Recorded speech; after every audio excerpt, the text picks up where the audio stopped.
System లో 150 ఉందని చెప్పాడు ఆయన. ఎట్లా అమ్ముతాడు అంటే ఒక 10 రూపాయల డిఫరెన్స్ ఎన్ని ఎన్ని వందల డిఫరెన్స్ వస్తుంది ఇది? అడిగితే తప్పంటే ఎట్లా? అడిగితే తప్పంటే ఎట్లా? కస్టమర్ తో రెక్లెస్ గా మాట్లాడడం కరెక్ట్ కాదు. అడిగితే తప్పంటే ఎట్లా? అడిగితే తప్పంటే ఎట్లా? అడిగితే తప్పంటే ఎట్లా? ఎవడో నేను తెలిసేస్తుంది నీకు? ఇంకోటి కాదు, నేను ఎవడో తెలిసేస్తుంది నీకు? వచ్చింది ఆయన. నేను ఎవడో తెలిసేస్తుంది నీకు? అప్పటికి చెప్పాను సార్. సార్ అమ్మాయి అడిగితే ఆ సార్ వెనకాల ఉన్నారు కదా కాజు, ఆ సార్ అడిగారు 141 ఉంది సార్, సార్ 151 సిస్టమ్ అంటే మా బావగారు వాళ్ళు బయటకు వచ్చి ఏంటి తీసుకున్నారంటే కనుక సార్ చూడండి సార్ 141 ఉన్నది 150 నాకు మెడిసిన్ పికప్ చేసుకుంటాను నేను. నాకు దీని మీద ఎంఆర్పీ సిస్టమ్ ఎంఆర్పీ చెప్పినారు నువ్వు. ఈ మెడిసిన్ దీని బయటికి రోహిత్ రా ఒకసారి మెడిసిన్ దీ బయటికి ఏదో ఒకటి ఎంఆర్పీ దీని బయటికి. మొత్తం అంత ఇలాగ జరుగుతుంది ఇక్కడ. ఒక సిస్టమ్ ఒక దాంట్లో 10 రూపాయలు మనకి డిఫరెన్స్ కనిపిస్తా ఉంటే రోజు 100 మెడిసిన్స్ వస్తాయి.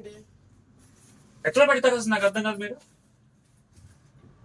అడిగితే ఎవరో ఇంజిన్ అంటే ఏం చేస్తారంట, ఇష్టం తీసుకుని దుబ్బేమని చెప్పేటికి ఇది మాటలు.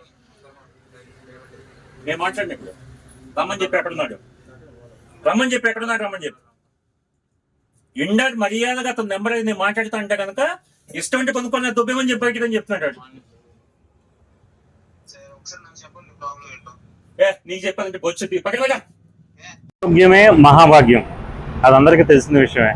కానీ ఈరోజు ఆరోగ్యం రోడ్డున పడే పరిస్థితికి వచ్చింది. ఎందుకంటారా? ఇది చూడండి, అపోలో ఫార్మా అంట. అపోలో ఫార్మాలు ఒక వ్యక్తి గన్నవరం, ఇది గన్నవరం గాంధీవం సెంటరు కరెక్ట్గా కంకిపాడు బస్ స్టాండ్ పక్కనే ఉన్న ఒక ఫార్మా యూనిట్. ఇది అయితే కనుక దీనిలో ఒక వ్యక్తి ఒక మెడిసిన్ కావాలని చెప్పి వస్తే కనుక 151 రూపాయలు తీసుకున్నారు. స్ట్రిప్ మీద ఎంఆర్పీ చూస్తే 141 ఉంది. అడిగితే ఏం చెప్పారు, సిస్టంలో రికార్డ్ అయింది అంతే అని చెప్పన్నారు. వాళ్ళకి తెలియదు అది ఏంటనేది. బయటకు వచ్చారు, అది మా బావగారు తీసుకుంది. నేను అడిగా ఎందుకు ఎక్కువ తీసుకున్నారని చెప్పి లోపల పోయి అడిగా. సిస్టంలో రికార్డ్ అయింది ఇంతే అని చెప్పాడు. ఇంతే అంటే ఎట్లా చెప్పాలో తమ్ముడు, నీ ఇన్ఛార్జిని అడిగంటే నీకు ఇష్టమైతే తీసుకో లేకపోతే మెడిసిన్ పెట్టేసి పో అని చెప్పాడు. నేను బూతులు తిట్టా. ఎందుకు తిట్టకూడదు, కడుపు మంట కాబట్టి.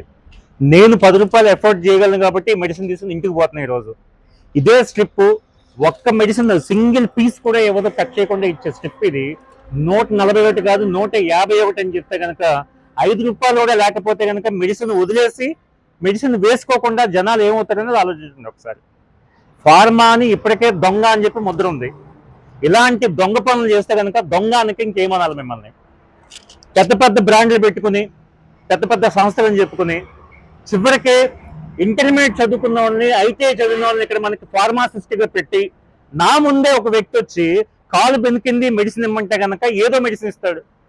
ఎందుకు ఇచ్చావు ఏ మెడిసిన్ అంటే కనుక కాలు నొప్పికి ఇచ్చే మెడిసిన్ నాకు ఫార్ములా తెలుసు అంటాడు. 4 ఫార్ములేషన్స్ అడిగా, ఏ ఫార్ములేషన్లో ఏ కాంబినేషన్లో మెడిసిన్ ఇస్తున్నావు అని చెప్పి తెలియదు అంటాడు. ఇవ్వచ్చా అట్లా మెడిసిన్? డాక్టర్ ప్రిస్క్రైబ్ చేయకుండా మెడిసిన్ ఇవ్వచ్చా? నార్మల్గా వాడు అంటే రాత్రి 11 గంటలు తెల్లారుజామున 2 అర్ధరాత్రులు మెడిసిన్ షాప్ నడుపుకోమని చెప్పి నీకు ఇచ్చిన లైసెన్స్ దేనికోసం ఇచ్చాము? నువ్వు కరెక్ట్ మెడిసిన్ ఇస్తావు, కరెక్ట్ ప్రైస్కి ఇస్తావనే కదా. ఎదురుకుండా నిజాయితీకి ఇచ్చే మెడికల్ షాప్ ఏమో 9 గంటలకే మోగిస్తావు, ఇక్కడేమో 1 గంట దాకా ఉంచుతావు, ఇక్కడేమో దోపిడీ చేయిస్తున్నావు. ఇదేం పద్ధతి? అడగడానికి వస్తేనేమో దౌర్జన్యం. ఈ చేతనేం చెప్పుకోమంటాడు, మెడిసిన్ వదిలేసి వెళ్ళమంటాడు. ప్రాణం మీద వచ్చినప్పుడు మెడిసిన్ తీసుకుంటాము, అవసరం ఉంటేనే మెడిసిన్ తీసుకుంటాము. ఇదేమి కూల్ డ్రింక్ కాదు, లేకపోతే బిస్కెట్ ప్యాకెట్ చాక్లెట్ ప్యాకెట్ కాదు. అవసరం ఉంటే తీసుకుని లేకపోతే వెళ్ళిపోవడానికి కాముగా ఇంటికి. మెడిసిన్ వేసుకోకపోతే ఇబ్బంది అనుకున్నప్పుడు ఖచ్చితంగా 10 గంటలకు వచ్చేయమంటేనే అవసరం ఉన్నట్టు లెక్క ఇక్కడ. అలాంటి టైంలో వచ్చినప్పుడు నీ ఇష్టం దోపిడీ చేస్తా అంటే మటుకు చూస్తూ కూర్చోము. నా పేరు శేష్ కుమార్, నేను భారతీయ జనతా పార్టీకి జిల్లా ప్రధాన కార్యదర్శి. నేను పార్టీ మనిషిగా నేను మాట్లాడలేదు, సామాన్య వ్యక్తిగా సమాజం మీద ఉన్న ప్రేమ గల వ్యక్తిగా ఈ క్వశ్చన్ వేస్తున్నాను. నేను అపోలో 100% దీనికి సమాధానం చెప్పాల్సిందే. ఇప్పటికైనా మీ పద్ధతి మార్చుకోకపోతే మీ మీద చాలా అనుమానం ఉంది నాకు. ప్రతి అవుట్లెట్లో కొన్ని వందల మెడిసిన్స్ అక్కడ వెనకాల పెట్టి కూర్చున్నావు. ఏది ఎంఆర్పీకి నువ్వు అమ్మట్లేదేమో అని చెప్పి నాకు అనుమానంగా ఉంది. ఇది ఇమ్మీడియట్గా రాష్ట్ర నాయకులు ఖచ్చితంగా రాష్ట్ర ప్రభుత్వం దీని మీద చర్యలు తీసుకోవాలి. అదేవిధంగా రేపు ఉదయమో లేకపోతే ఎల్లుండి మార్నింగ్ రాష్ట్ర వైద్య శాఖ మంత్రి సత్యకుమార్ గారిని కూడా కలిసి నేను ఈ ప్రూఫ్ చూపించి రిప్రజెంటేషన్ ఇవ్వబోతున్నాను. అదేవిధంగా డ్రగ్ కంట్రోల్ డైరెక్టర్కి నేను ఆల్రెడీ ఇన్ఫర్మేషన్ ఇచ్చాను. రేపు మార్నింగ్ మొత్తము రాష్ట్ర వ్యాప్తంగా ఉన్న అపోలో ఫార్మసీ ప్రతి దాని మీద కూడా ఎంఆర్పి ఎక్స్పైరీ డేట్లు, అసలు కంపెనీ అమ్ముతున్నావా, నీ ఇష్టం అంటే నమ్ముతావా, ప్రతిదీ కూడా నిగ్గు తేల్చే విషయాన్ని మీరు తేల్చాల్సిందిగా నేను మీడియా ప్రతినిధి సాక్షిగా నేను కోరుకుంటున్నాను. భారత్ మాతాకి జై హింద్.